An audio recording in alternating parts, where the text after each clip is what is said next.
It started with my husband not acting like himself. One night, a few weeks ago, Milo returned from work and our daughter had only just stopped laughing.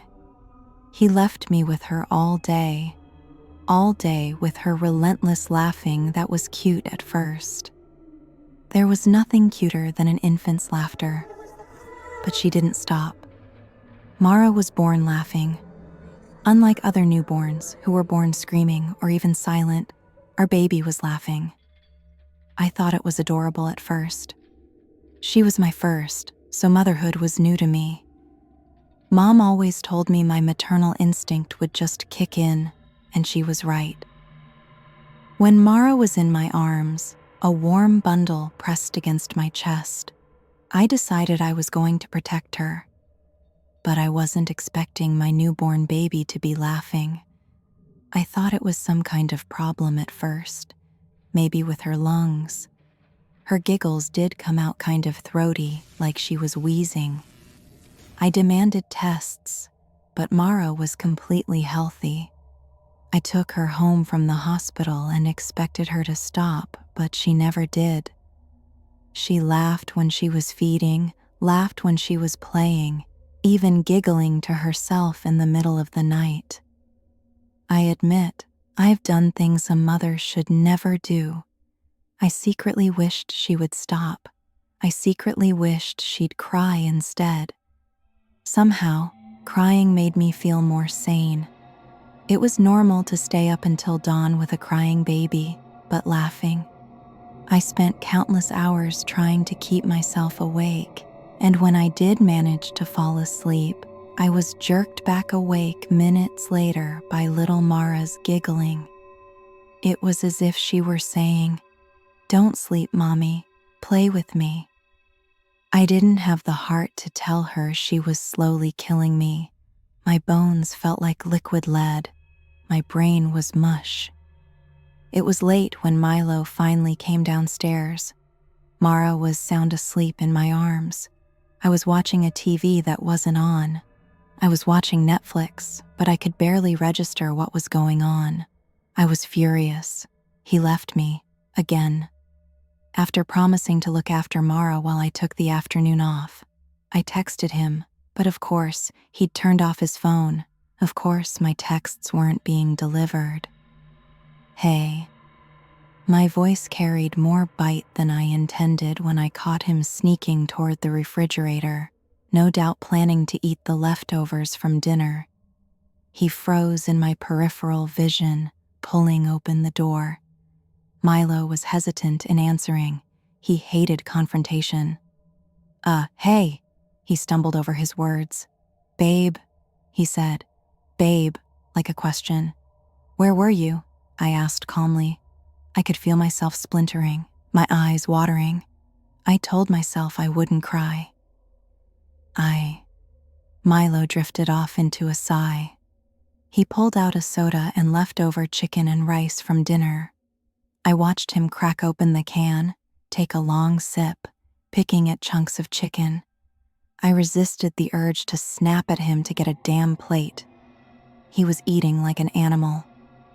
Milo offered me a small smile, and in the fluorescent light I glimpsed dark shadows under his eyes. It's complicated. Complicated. I almost laughed. You could have helped me, I whispered, careful not to wake little Mara. She mumbled in her sleep, her head tucked into my chest. With putting our daughter to bed. He chuckled, a sour edge to his tone. Yeah, I'm good, dude. Dude? Since when did my husband say dude? You promised.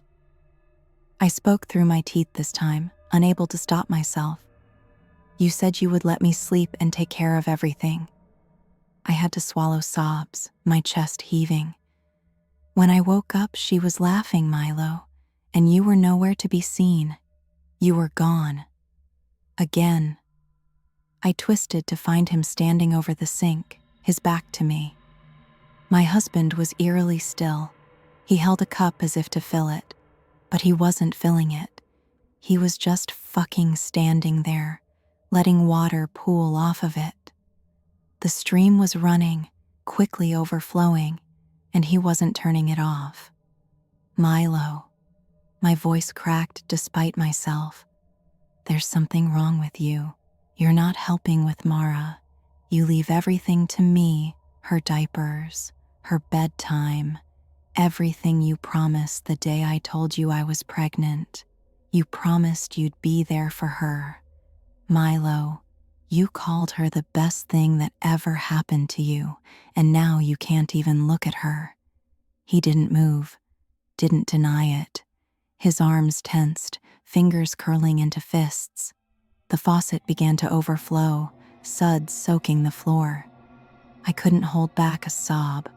Everything spilled out, words tumbling over one another, staining my tongue, dripping down my chin. You're disappearing at night, and you're not even sleeping with me anymore. Milo, you won't even look me in the eyes. I swallowed another sob, choking on the question before it could reveal itself, a snake's head protruding through my lips. Are you seeing someone?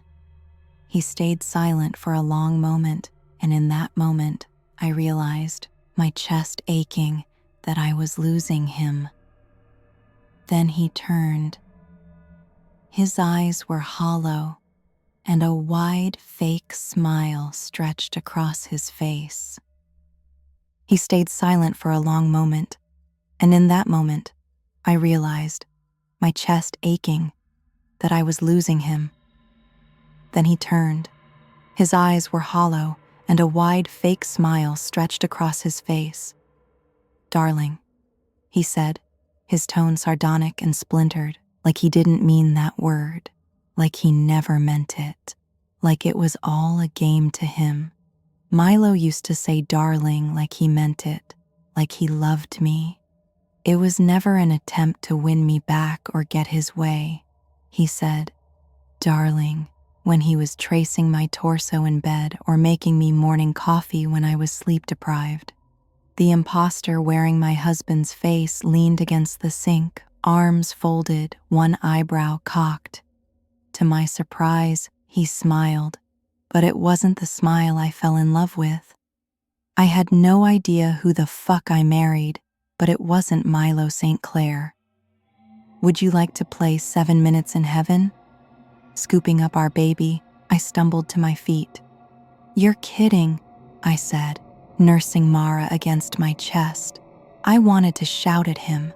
Fuck, I wanted to scream at him. He'd been body snatched, clearly. Milo St. Clair wasn't this bumbling fucking idiot who couldn't even change a diaper. Our marriage is falling apart. I gritted through a hysterical laugh. Maybe I was losing my mind. Laughing felt better. It felt like lukewarm water trickling across my bare skin. I'm actually starting to ask myself why I married you in the first place. My chest was heaving, my throat bitter with every word. Why was I so stupid?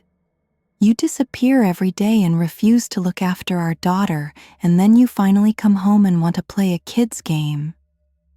I marched over to the sink and shut off the tap. A game we played 15 years ago. I snapped. Then I turned to him, my heart aching. I asked you a simple question and you're stalling. Are you sleeping with someone? He rolled his eyes. I've never. His cheeks bloomed red. I've never slept with anyone. I'm your wife, I shrieked. What are you talking about? You have a daughter. I fought back a scream. When I got an eye roll in response, I couldn't hold myself back. Is it fucking Annabelle? He frowned. Who? Annabelle Tate, I hissed. I know she watches you through the hole in her fence when you're cleaning your car. I filled Mara's bottle, my hands shaking. I dropped the lid twice before screwing it on. So what? Am I not good enough for you? I sputtered. Your wife? You gave Annabelle Tate a good peep show when you hosed down your car, but you can't even sleep in the same bed as me? Milo's eyes darkened, his lips curling. He folded his arms. "Then why did you marry me?" he asked bluntly. His question landed like a gunshot, right between my ribs, ripping through my heart. "What? Why did you marry me?" he repeated. "Come on, tell me why you married me, Kana. I'm not doing this." I moved for the door, but he blocked my way. Milo came close, so close, backing me against the sodden countertop. His lips brushed mine before his breath warmed my ear. "Pretend to kiss me," he hissed against my lips, his eyes somehow elsewhere, flicking back and forth, almost like he was searching for something. Milo's head tipped back, his eyes glued to every corner of the ceiling.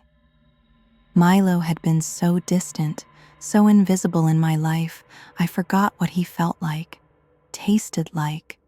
This was my husband, a man I knew like the back of my hand, and yet how did I fail to know that his lips tasted like sour lemon candies and stale coffee? How did I forget where I buried my head in the crook of his shoulder? "Just keep kissing me all the way to the bedroom. You don't need to actually kiss me, just play along." His voice was a parasite bleeding into my skull. "How?" I hissed, but obeyed, smushing my lips against his chin. "Is this some kind of role-playing game?" Milo scrunched up his face. "What? No, just play along." His eyes found mine. Brown and warm, endless coffee grounds with golden flecks bleeding around the rim. "Trust me, okay?" He exhaled in my face, pulling me into a clumsy embrace. "Please," he said loudly this time, as if speaking to someone I couldn't see. I noticed he was guiding me gently toward our bedroom, his steps smooth, as if we were performing a waltz. I stumbled, and he quickly helped me up. "Just one game of 7 minutes in heaven," he whispered, "exactly like we used to play in school. We ask 3 questions each, 3 answers, no strings attached." I found myself being drawn closer to him, my breath stuck in my throat.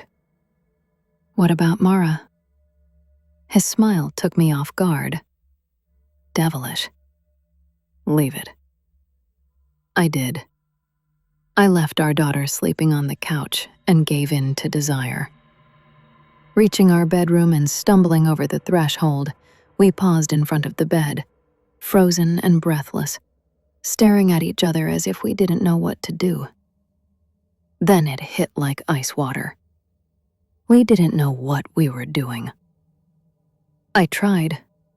I kissed him, and he kissed back, but it felt suffocating and wrong, like I had never kissed him before, like I was kissing a fleshy mound of pink ick.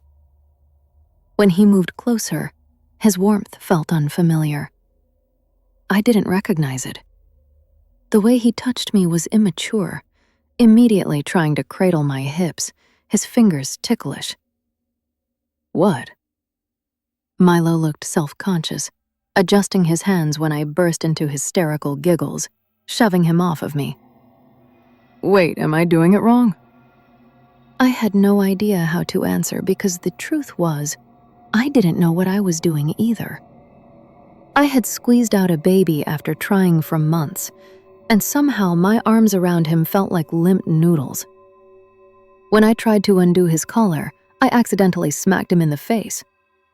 He looked offended for a moment, one hand cradling his nose, his usually stoic facade splintered, before he let out an explosive laugh. I laughed too, caught between hysterical gasps and trying to stop his nosebleed. Suddenly everything seemed so stupid. The fight, Mara, even being intimate. Instead of us doing anything, Milo just held me awkwardly while my cheeks erupted. It was as if my body didn't know or understand what to do, even though we had already conceived a child. We had already had sex.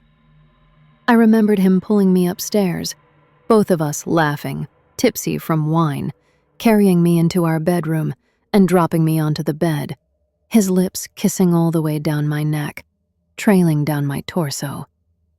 So what happened to him? Why did he seem so foreign, so alien? Like he wasn't even my husband. More importantly, what happened to me? Eventually, Milo pulled away, eyes half-lidded, glassy. I couldn't help but notice his hands stuck to my waist, as if he were playing a role. Acting. "Wait," he whispered, pressing his index finger to his lips. He pulled me closer, his breath tickling my face. "I think there's someone outside." "What?" I squeaked, immediately shoving him away. I was still fully dressed, but I felt exposed, even behind closed doors. Milo didn't speak, took my hand, and dragged me to the window. Before he could pull back the curtains, a voice startled us both, and I fell back, almost tripping over my feet. "I've got a cheese and tomato pizza for Mrs. Cana St. Clair," a male voice shouted from outside. "Anyone there?" I turned to Milo, my heart pounding. I told him I was cooking dinner. Milo even had the leftovers. So why? I shook my head, swallowing questions smothering my tongue. "Did you order pizza?" Milo's lips curled, his gaze flicking upward, expression faltering. He squeezed his eyes shut and exhaled. His grip on my shoulders tightened.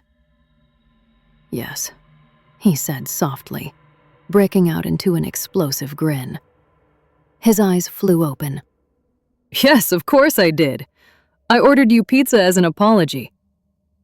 I noticed the twitch in his eye, the furrow between his brows. He was acting again. Before I could question his sudden behavior, he leaned in close, his breath tickling my ear. "Better go get your pizza, honey," he hummed, his tone unmistakably icy. "Before it gets cold." I opened my mouth to respond, but our daughter's delightful giggling cut me off. Milo rolled his eyes. His expression darkened, and his eyes suddenly looked far too hollow. I was in denial at this point. What glittered in my husband's eyes was resentment. Hatred. He despised our daughter and wasn't even trying to hide it. He shoved past me, not before hissing in my ear. "If you don't shut that thing up, I will." I caught his shoulder before he could stalk off. "You mean your daughter?"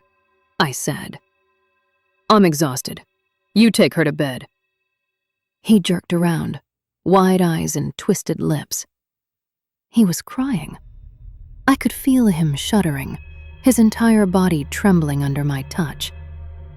"Don't make me do it," Milo whispered, pleading. "Please."